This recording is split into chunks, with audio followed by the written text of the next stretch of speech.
Ang kalagayan mo ng Wala akong trabaho. housewife po. Tambay lang ngayon. Pangalawang tanong po.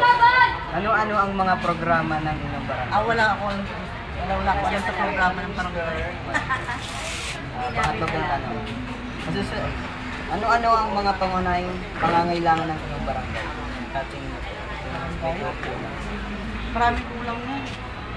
Isa po. Bigay. Kalinisan. Kalinisan. Ano po yung mga kaguluhan na problema dito sa barangay?